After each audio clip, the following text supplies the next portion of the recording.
Welcome back to the channel. Welcome back to the build. This is going to be part 2 of the kitchen. We're moving on.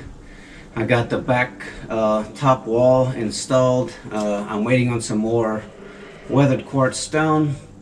That's going to be coming here in a couple weeks, but we're going to go ahead on and finish up, do some framing for the wall. So we're going to be working on the framing and the actual wall that's going to go to the right side of the sink, and frame it up and get ready to make the actual countertop where the sink is going to inlay into, and some of the framing on the bottom there. I'll turn the camera around here in a second, but if you're new here, I'm Chris. Thanks for clicking in. I bought a Nissan NV350 van, and I'm just doing my own self-build camper van. I'm not a professional of anything. It's just my wife and I live here in Okinawa, and we want to go to some of these islands where you know, they're pretty remote, and you have to take a ferry boat to get to them.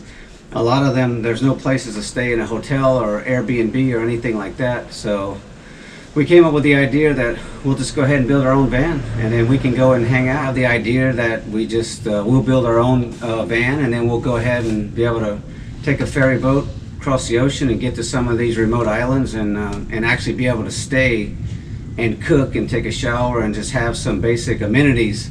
You know, that's a lot better than camping out in a tent per se.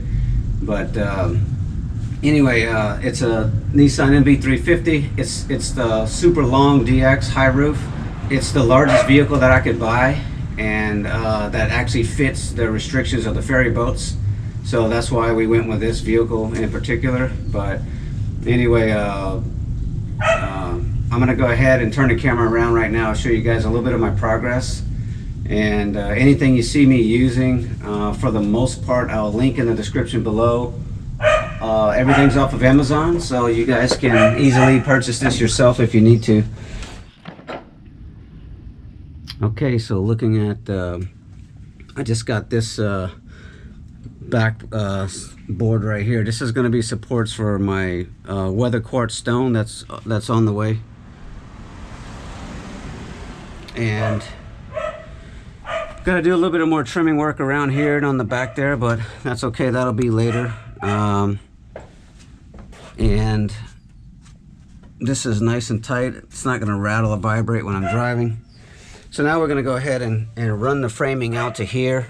This is gonna be the sink area again, for those of you who haven't seen in previous videos. The sink area right here, and it's gonna kind of come out. This is gonna be a little bit of a cooking surface right here, or food prep surface.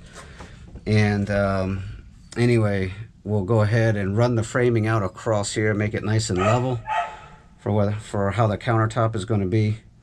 And then we'll go ahead and later I'm going to make a full stone, kind of like a granite look countertop with using epoxy resin. So that's going to be all this area right here. And anyway, the sink will go here, the faucet will be around this area, coming up, hanging down. And then here will be some more stone. We'll have a 100-volt outlet, USB outlet, something like that. And maybe a little small micro cabinet right up in this area here that can just probably open up this way, is what I'm thinking. And this can be just for cups and stuff, but we'll get to that point when we get to it. I don't really know. Once I see the space I got to work with here, I don't really know how wide I'm going to make this, but it'll at least be a cabinet for utensils and some cups, a couple coffee cups and just drinking cups for us. But it's just me and my wife anyway, so I don't need like huge space for everything. I just don't need it. But so this is going to be my stove fridge combo. The fridge will go into here. I deliberately left it open for access to the battery and to some of the controls. The fridge is also Bluetooth operated by my phone, so that's going to be great, be easy.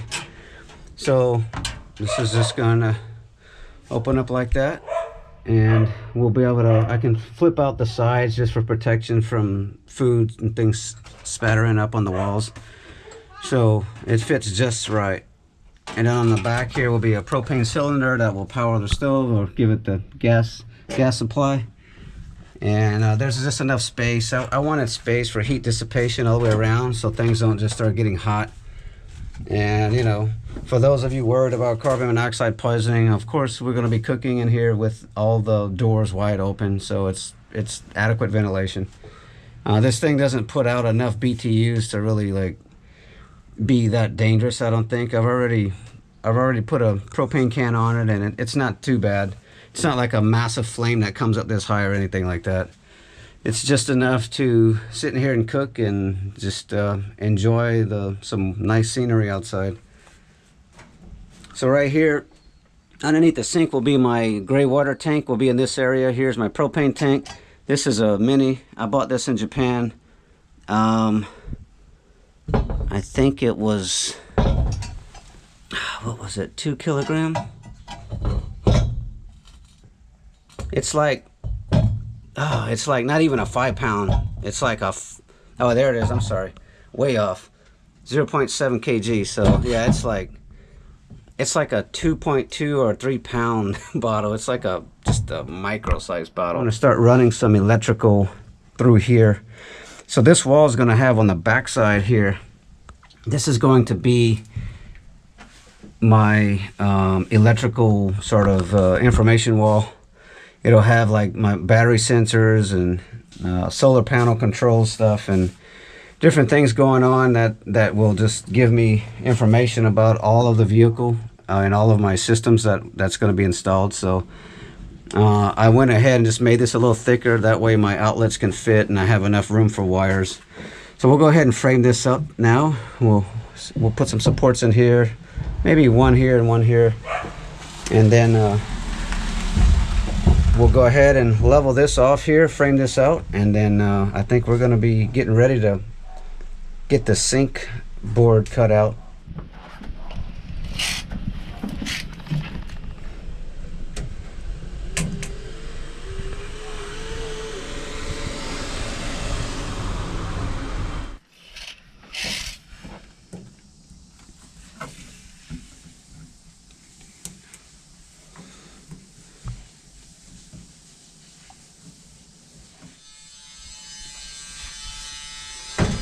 Okay, we got a piece of the wall right here. This is just going to separate from the cabinet area to the sort of the pantry and the stove. The reason why this is low is because the sink is going to be kind of dropping down low in this area, so we just want to make sure we have enough space for that. So this is just to literally just touch that up, and then sort of house the whatever spices and things I put in the pantry, just to keep them from not like bouncing up when we're driving and falling out everywhere. It's just like a retaining wall, and just to separate pots and pans and whatever else we're gonna have underneath here that is just not gonna be clinging around and crashing into each other. So the sink came with a cutout, just to give an idea of how big it is. So it'll be about right there. And of course, it's got the overhang lip that will come around the edges here, but it's 21 wide and about 6.5 deep. It's not terribly deep, but so there's enough space here for the faucet to swing and be mounted and make a hole through. So something like that will be where it goes.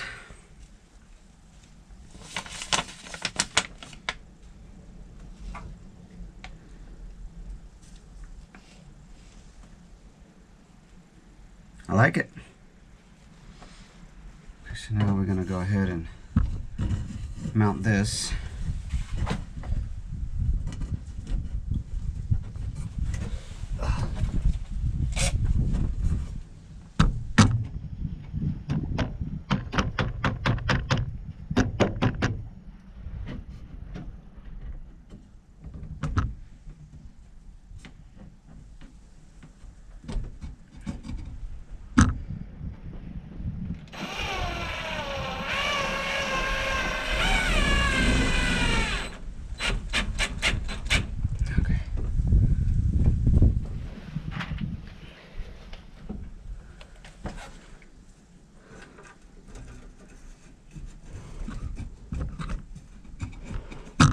right. Everything's nice and tight.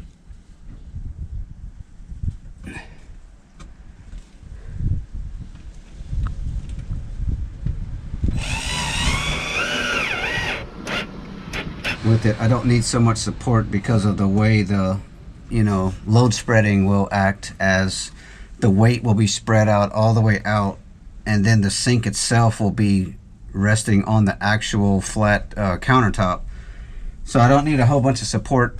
It's just gonna be perfectly fine the way it is. The vertical post here is gonna provide support for the load. So I don't need a bunch of other stuff in here. It's just not that heavy, and it's just gonna be okay. And again, I'm also trying to save as much weight as I can, and that I don't just max out the load capacity of the van. So now we're gonna go ahead and let's get some measurements of this. Then we'll move the operation back up to my house, back upstairs, and then I can go ahead and I'll cut this out. Then we'll come in and we'll make it all nice and fit it. That's basically the design of it right there. So I'll just go ahead and, so in the middle here, 27 3/8. The back. Got the template for the sink. This is kind of the layout where it's going to go. The faucet will be this side. We'll go ahead and cut this out very carefully. I'm so glad they gave me this, because this really helps. The sink, I don't know if you guys have seen this yet. It's hand hammered copper. It's really nice and durable, kind of heavy duty, but I just wanted that sort of antique rustic cabin look, and this was the only sink that was going to give me that. So all right, we got the countertop cut out for the sink. This will be the soap dispenser. This will be for the faucet, and I fit checked everything. It fits just right, so I think we'll go ahead and throw that down in the van and check fit it and see how everything looks. All right, we are fit checking the sink, and it just looks great. I'm glad I have a little bit of play to move around with. The faucet's gonna be about this high, curving down. It's just gonna be like right, perfect fit. And this is just stuck in here just to check the drain. But this, again, that'll be the soap dispenser. And I just fit checked that. It's got its own little place in here. So this is going to be the little slide out pantry right here. And this is going to actually fit back here. You can see it stick up right there like that. It'll screw right into the dispenser, right to the pump. So anyway, up in here, it's got its own little space right there. So everything fits perfectly, nice and snug, not a lot of wasted space. And then right here, underneath here, I don't need this part of the pipe actually, but I'll just keep it, and that'll just drain straight down into my gray water tank, which will go in this area. This will be in its own box, so it's safe, and I'm going to drill a hole through the floor, so if we have a propane leak, the gas will just go out. And right in this whole empty cavity will just be a actual shelf for storage for just pots and dishes and whatnot. So, and then I'll put a couple of horizontal supports in here just to support it all up. And then this will be filled in with a piece of wood, and it'll be laid with some stone, just like on this side.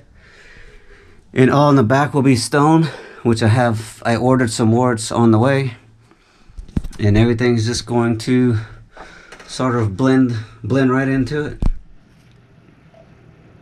I'm going to be using this Gel Life Epoxy Resin Just mix it 1:1, super clear, super easy to do. It's got about a 40-minute setup time before it starts to get kind of thick. So we have time to work with it.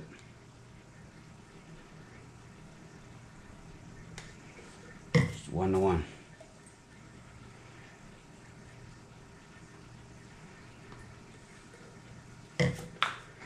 So I'm going to do a couple different colors here. Doesn't take much.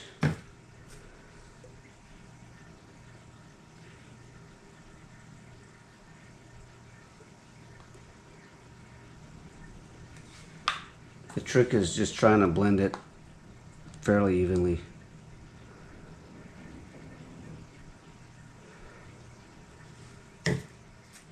So now just spray it straight in there. This is going to give me a little bit of a rust color. So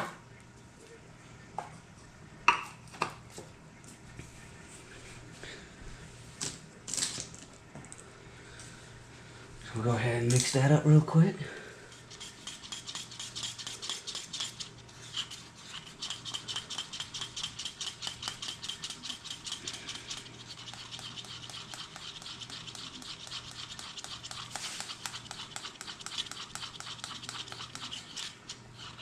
That's a nice color.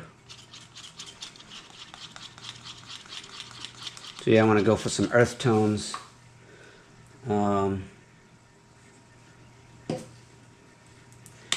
Here we have a charcoal gray.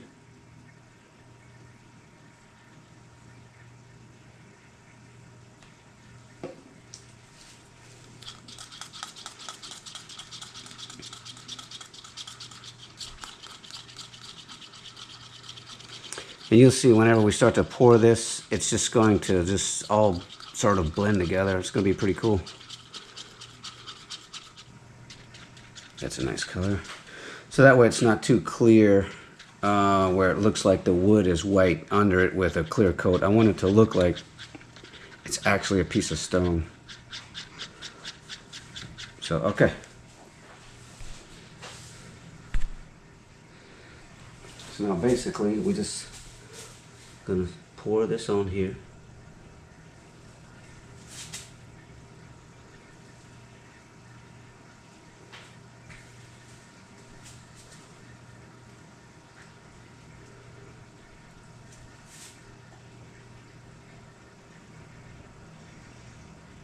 And it's just gonna, we're just gonna kind of let it move around and spread it around.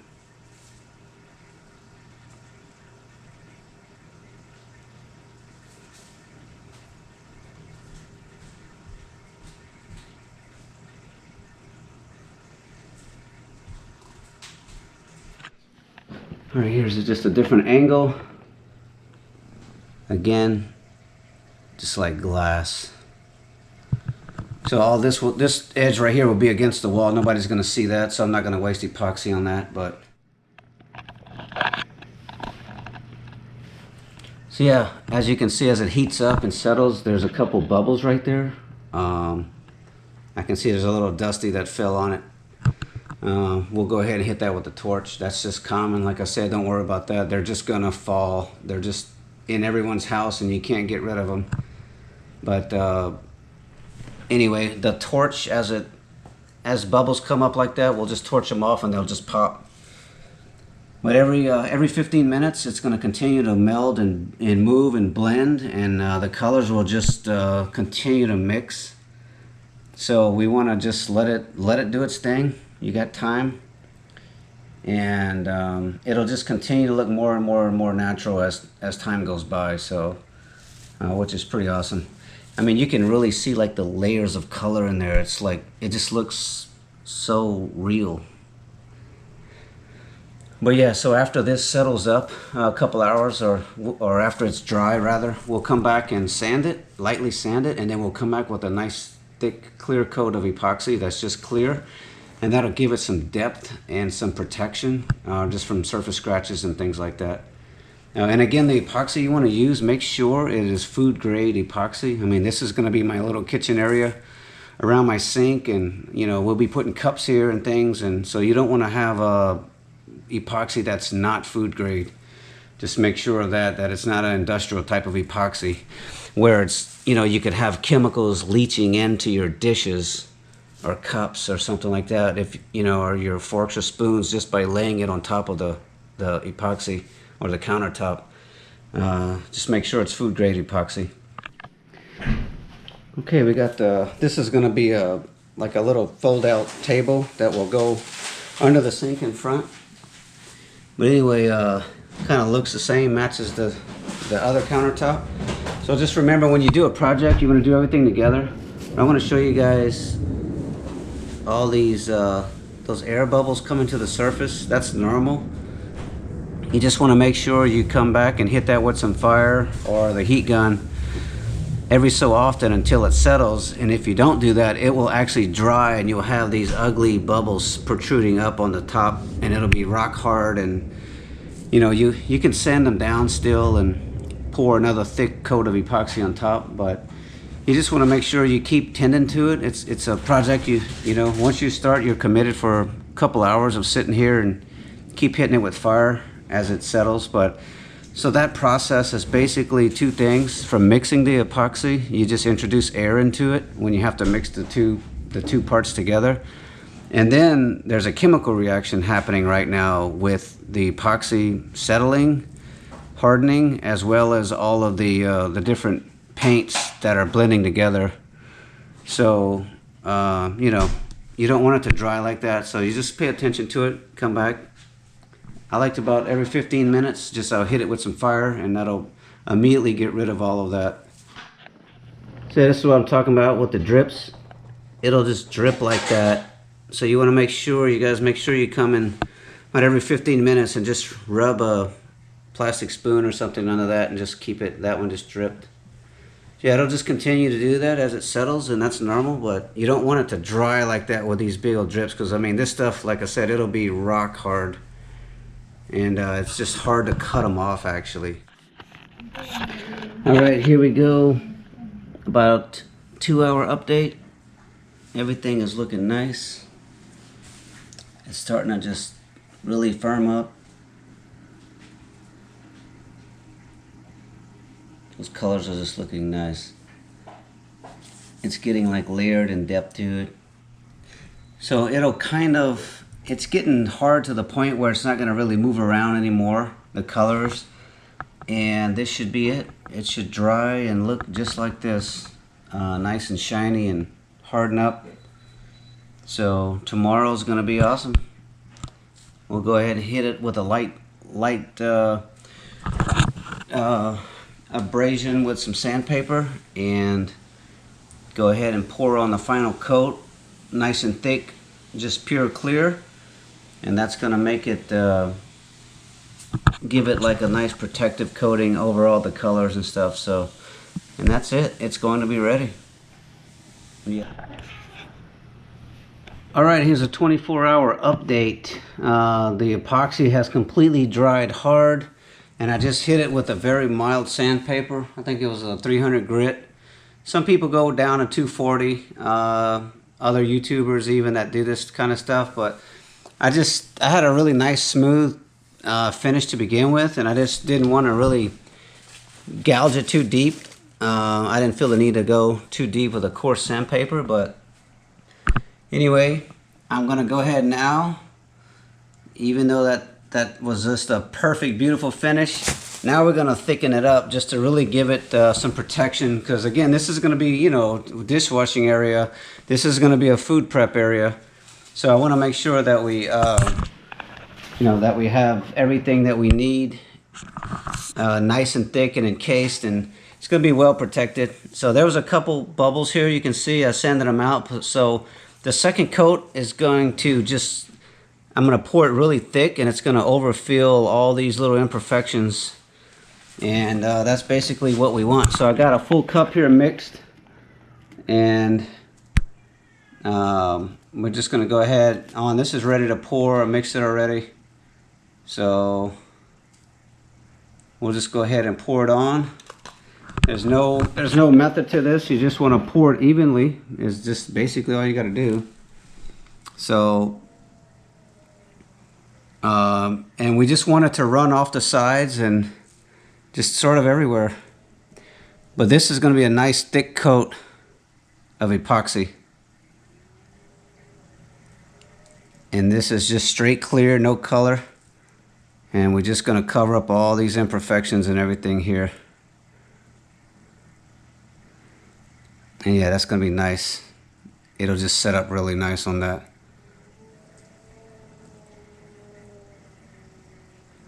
So, so now we'll go ahead and kind of smooth it out with our fork here. And then you can use whatever you want to do this. I don't want it to come too close to the edges just yet and start falling off. I want to try to get it covered evenly across the surface. And as it just starts to spread out on its own, just gravity will just pull it and it's going to do its own thing. If you think you end up with a spot that's a little thin, just pour some more on it. It's no big deal. You don't want to pour though after it starts to get thick, because then it'll start to show. So you want that to be as thick as possible. So yeah, like right here, there's a little bit of a spot right there. I'm gonna just go ahead and so I'm gonna make up another cup real quick and just add to this. It's not quite enough to my liking. I want it to be a little bit of a thicker coat. All right, so you guys can see there's kind of a thin spot right there in the middle. So we're gonna go ahead, mix this up some more, cover it. Now I'm going for like just really uniform. Oh, look. Now I want it to come over the edges and make it nice and thick. And the thicker it is, it'll just smooth out on its own, just under gravity. And it'll be a nice, thick, smooth, even coat all the way around.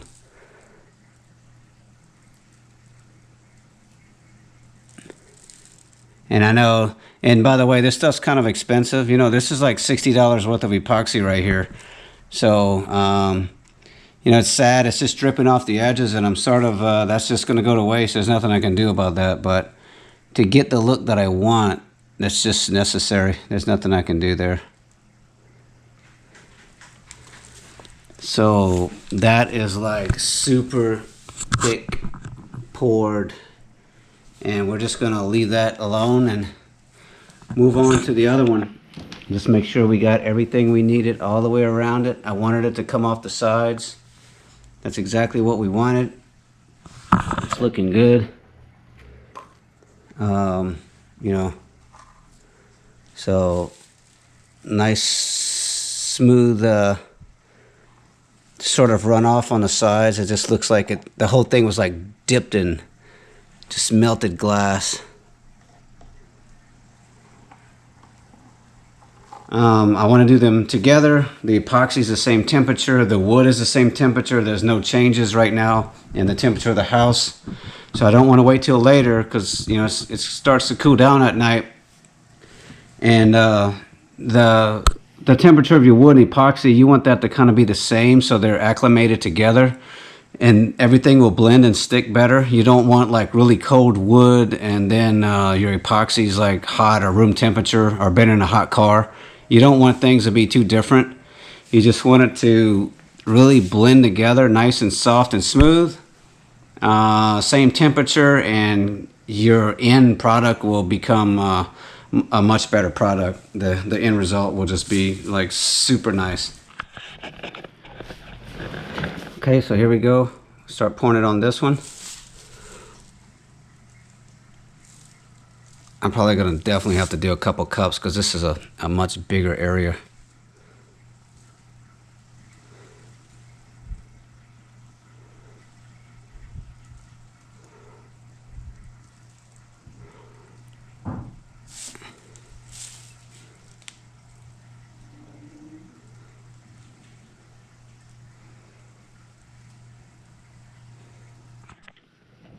All right, I got the final cup poured on this one.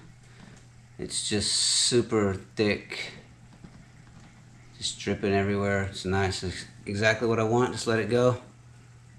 And it'll just let gravity pull it and make it nice and flat on the surface. And it'll just set right up just like that.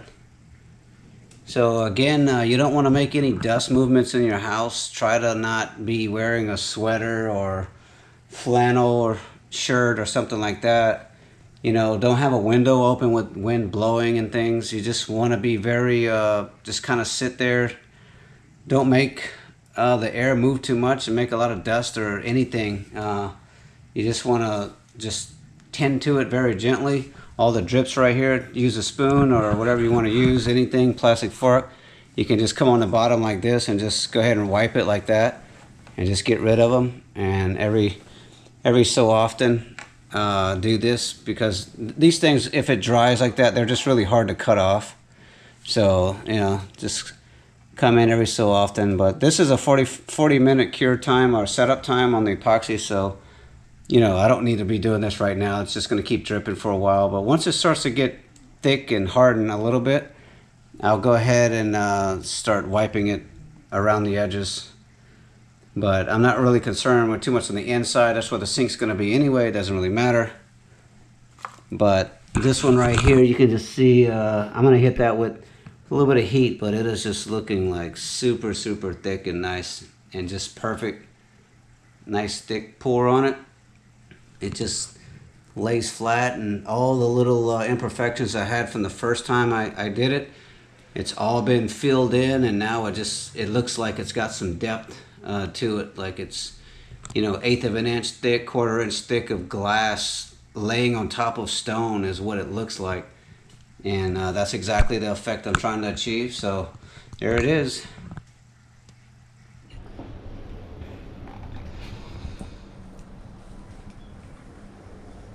Alright, I got the sink and countertop put in. It's not bolted down or anything yet, just sitting there. So this is it. This is what it's going to look like. I love how my epoxy resin fake stone came out. That just looks amazing. Looks like it was just custom built that way. And the sink, it just complements it. The colors don't clash. They go together well. It just looks like it's stone encased in glass. Got my Appaso matte finish with rose gold. My faucet here came with just a soap dispenser, a little pump. It's pretty nice. And then here's the second part of this is going to be like a food prep area. So this is going to basically fold out something like this once I'm all done with it. Something like that. I don't know. I may, just a second here, I may put it on the side and it come out right here to give me more of an L shape and just a cutout, but like this, something like this. Undecided yet how I'm going to do that. I kind of like the long extension of it, just coming off on the front like this. That just looks well. And again, this is not to be washing dishes right here. This will be like after you washing dishes, but I mean, it's still easy to stand right here and of course reach everything. This will be more of just a food prep place, and when we're cooking, stove will be right here, stove oven combo. So I'm really liking how it came out. And I may even make a sink just cover that I can use for extra space as well. You know, I don't know if I'm gonna do that or not. I just like the way this is just a handmade antique copper hand hammered sink. Got this off of Amazon. I'm not gonna lie, that was really expensive. So was the Appaso fixture here. So I don't know, the two of these combined were probably 400 bucks. So some things in here, you know, it's just, it wasn't really about the price for me. I want it to feel like a really nice log cabin style, with, you know, with modern amenities and things that complement each other. And I don't really have a budget on what I'm going with here. I just want to take my time and make it look super nice, and I'm gonna feel like I'm in a little log cabin. And you know, it is what it is. So I'm enjoying hand making everything like this, like the countertop. So it's really pleasing how that came out. And you know, of course, this part as well. It shines so nicely. I mean, that is just amazing. Next will be just working on the cabinets in there and kind of fixing this up, throwing in my water tank and connecting some of the things down there. So yeah, I guess it wouldn't be a build without showing you guys my mistakes too. So I built my my sound bar. This is gonna go right here. I have a JBL sound bar. This is gonna be for the entertainment, and I just handmade all this. Even the receptacle box right there, the white receptacle box, is actually 3D printed that a guy made for me. And anyway, this is just a little light oak stain I put on a box. It's gonna go something like this. And on the top right here, I'm gonna have a little mini fireplace just for ambiance. It's not gonna put off any heat. It's just literally for the flame effect. But anyway, the wire here coming through around, I gotta fix that later. But as I was routing it, I'll show you guys. As I was routing it through here, the wall, I actually penetrated it with a screw. And boy, that was a real dumb mistake too. I didn't pay attention. I routed it right where it needed to go, but then it actually fell down and I wasn't paying attention.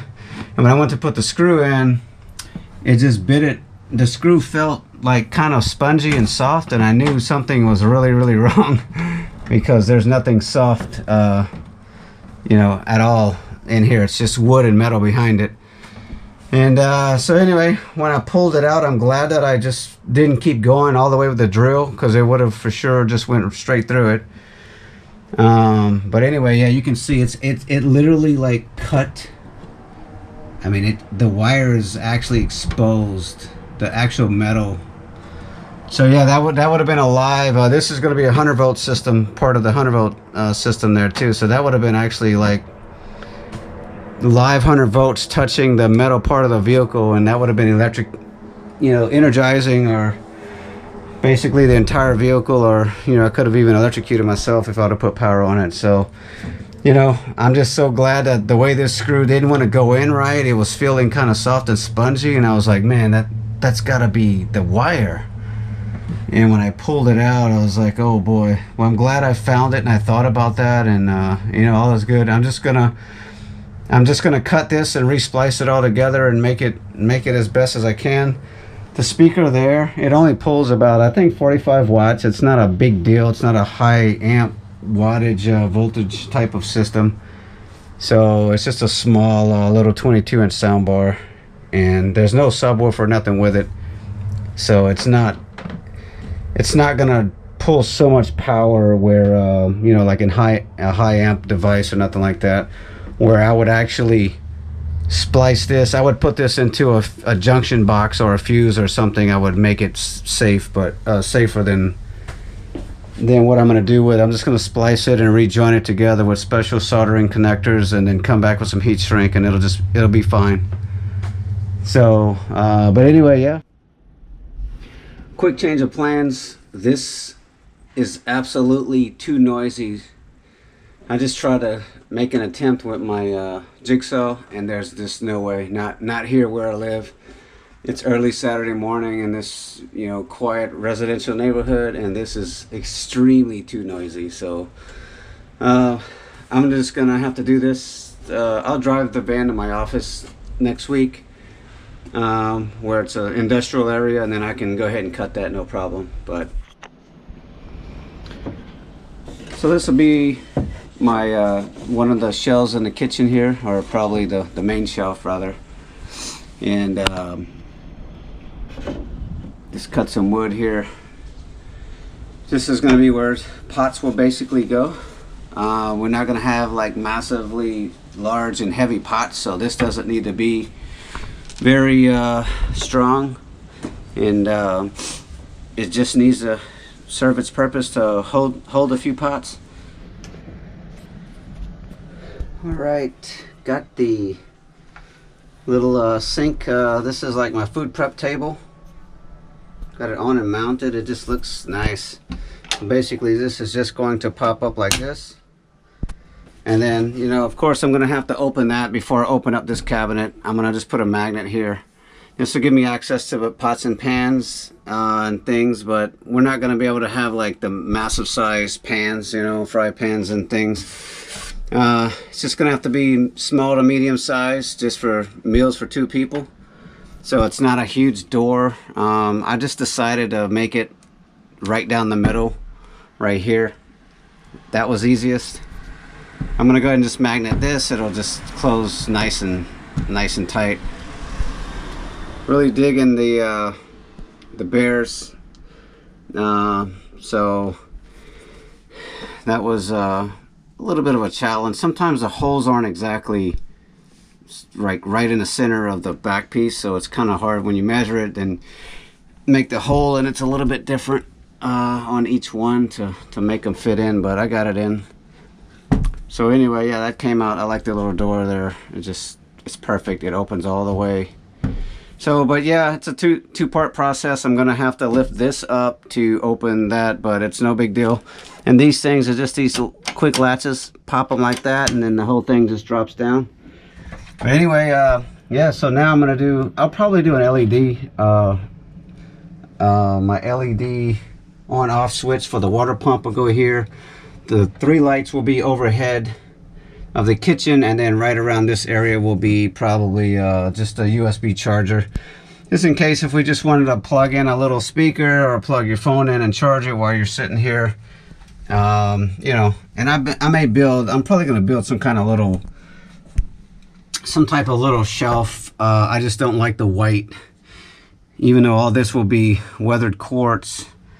I don't want to block the window. I really enjoy my windows. I mean, look at this. I have a half one there, and then a big one here whenever I'm just cooking.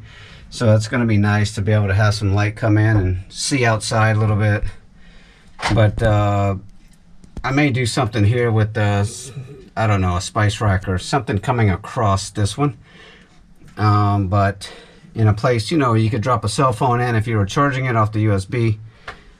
But again, we'll get to that point later as we get to it. So I'm gonna go ahead and leave the back off of this wall right here. That way I can go ahead and just start running some electrical. This entire wall back here, this is going to be all my main electrical, just my information wall, I'm going to call it. It'll be like solar system, sensors, battery, temperature sensor, PPT, charge controller on off, things like that. So and I'm going to have to leave this open down here so I can make the hole for the hot water heater system. It's just too noisy here in my neighborhood to make that hole, so I'm just gonna have to wait till I go to work and then do that later. But anyway, it's kind of prepped and ready to go. So I'll need some area to work a jigsaw in there, so I'll just leave this. I'm gonna have to leave some of this walling open right here, but anyway, got the hole done for the water drain right there. It's just gonna basically have a hose connected and it'll just go straight on out. And I'll build a little platform to hold this so it's just not bouncing around and stuff like that. That'll be easy. I'll just glue some wood onto the floor just to give it a little support brace. So, you know, when it's empty especially, it's not moving around. But I think once I run from the sink coming up, just the holes coming through it into the top of this, I think it's just going to be, honestly, holding it pretty well anyway. But yeah, we'll go ahead and get something to support that. We don't want stuff moving around, and then I don't want this shaking and then maybe pull the holes off, and then next time I use the sink I'm gonna spill water everywhere. Anyway, so yeah, it's just, I got the sink all siliconed in, everything's siliconed, and just silicone trimming up underneath there. It's all glued down. The countertop is glued down, so everything's coming along so far. It's nice and tight. Nothing seems loose, which is just going to a little bit snug, but oh, nice.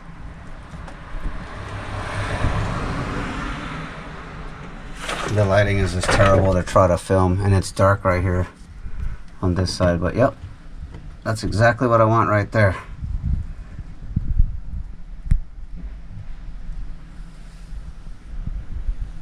So now on the back here, I'm gonna go ahead and drop a little bit of super glue in the threads. We just don't ever want that to back off from driving, vibration and stuff. So, you know, want to make sure it's nice and tight, stays that way. All right, we got it's gonna be the light switch here wired up. This will go down to the 12-volt power source, this wire here. And the other one's gonna run up, and it'll come up on this end. It'll all be hidden and everything, behind everything when I'm done. But anyway, I went ahead and I notched it right there. 3 places. So you're gonna have 3 LEDs up top here for the kitchen area. Went ahead and put a little bit of insulation up there, just glued it on. So we are good to go. So just want to show you guys here, I went ahead and I made a hole through the wire, and I split my extension wire in half. I just unbraided it very delicately. Now this goes through. Now I'm going to twist them together, and I'll come back later and solder it once I can get to my office where I have power nearby. I'll go ahead and solder that. But anyway, this will ensure the wires are sealed, are really bonded together nicely, and not just wrapped around each other, which can pull loose, and it's just not the best option. But anyway, this is the way I like to do it. You can see that.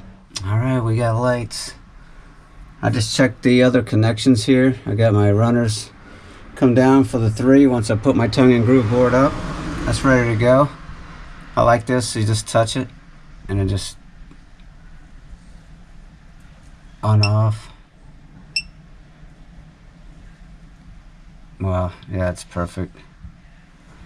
So I can really save power when I don't need lights, you know, full on.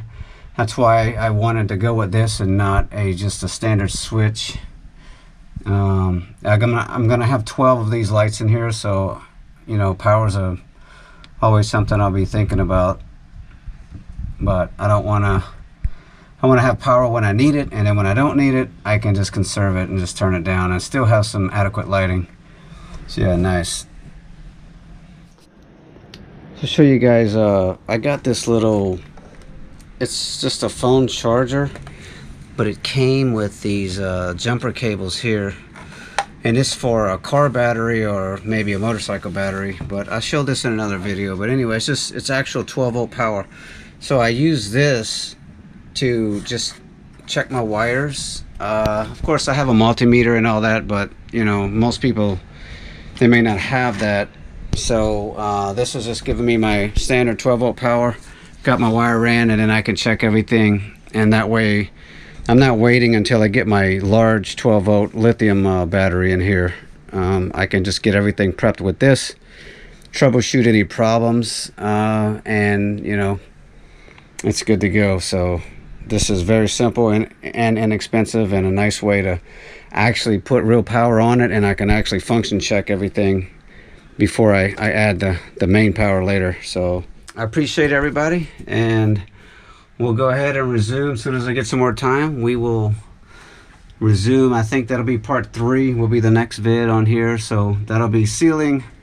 I'm waiting on a shipment of weathered quartz right here for the back, and then finish this off. Of course, you know, I'll have some for other places in the van as I need to add it in. So just to give some touches here and there.